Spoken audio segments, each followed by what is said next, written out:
Iya, Gracia dan saudara mungkin sering melihat ya di meme atau di konten bahwa jual ginjal demi beli handphone, demi Betul. jalan-jalan, tiket Masih konser. ada sisa ginjal satu lagi nih, gitu-gitu biasanya ya. Sebenarnya itu candaan yang menurut saya itu jangan sampai ditiru. Karena ya, penjualan ginjal selain itu juga dilarang secara hukum, itu juga berbahaya. Dan berikut kami bahas dalam diskusi.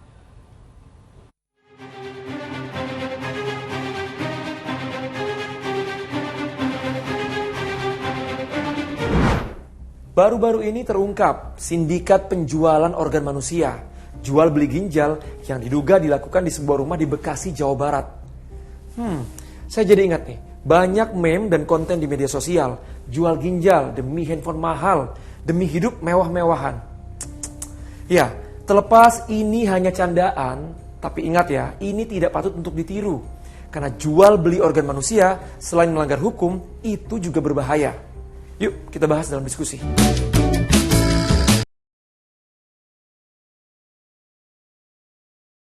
Jualan ginjal yang diduga dijalankan di sebuah rumah di Bekasi, Jawa Barat. Di rumah inilah diduga sindikat penjualan organ ginjal manusia bekerja, menjaring calon penjual organ ginjal.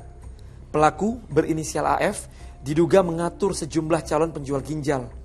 Ditampung sementara di rumah ini untuk selanjutnya dibawa ke Kamboja.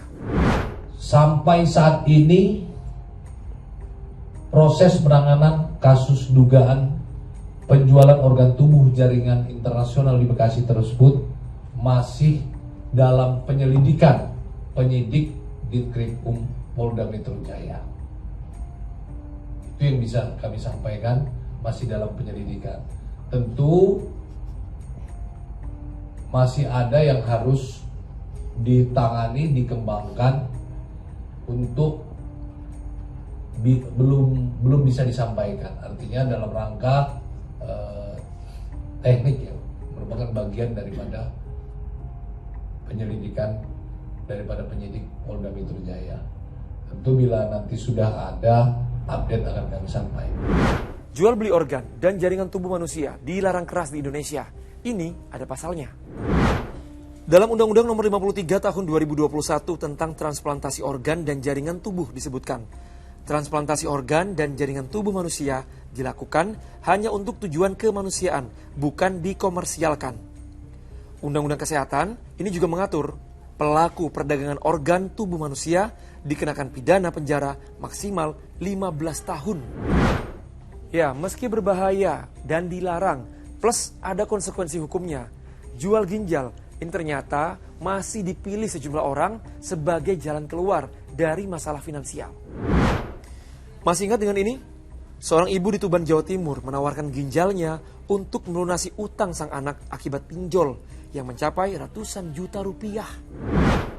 Tapi memang penyebaran informasi yang begitu kuat tanpa didukung juga oleh informasi kebenaran gitu ya, yang valid. Nah ini bisa dan ini sudah berhasil tanda kutip mencuci otak banyak masyarakat, dalam hal ini kampanye bahwa transplantasi ginjal adalah sesuatu yang biasa-biasa saja, bukan lagi sesuatu yang luar biasa, karena tadi kebutuhannya tinggi, lalu success story dari orang-orang yang sudah pernah mungkin melakukan hal tersebut dan ternyata masih memiliki kehidupan yang layak.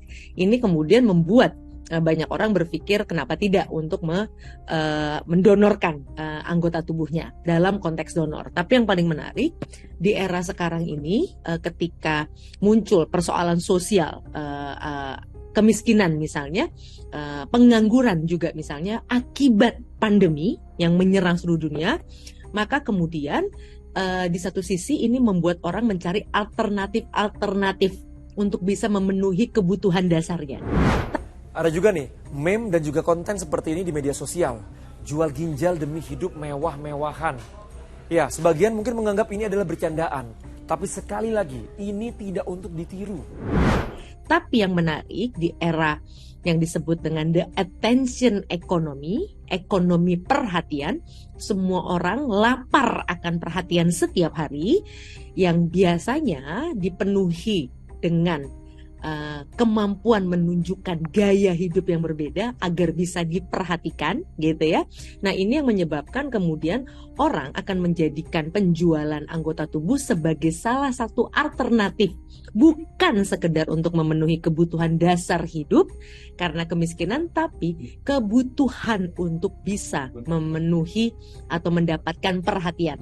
Cara mendapatkan perhatian di era digital, Anda harus memiliki aktivitas atau pengalaman yang unik. Salah satunya menonton konser misalnya. Itu kan pengalaman yang tidak mungkin dimiliki oleh banyak orang. Sehingga itu akan membuat Anda menjadi salah satu orang yang akan diperhatikan. Atau kepemilikan barang-barang tertentu yang tentu saja sangat sulit. Sehingga kemudian lagi-lagi kalau Anda mampu memilikinya, maka Anda akan mendulang perhatian yang sangat besar dari masyarakat universe-nya digital tadi. Dalam 10 tahun terakhir, operasi transplantasi organ ini terus meningkat.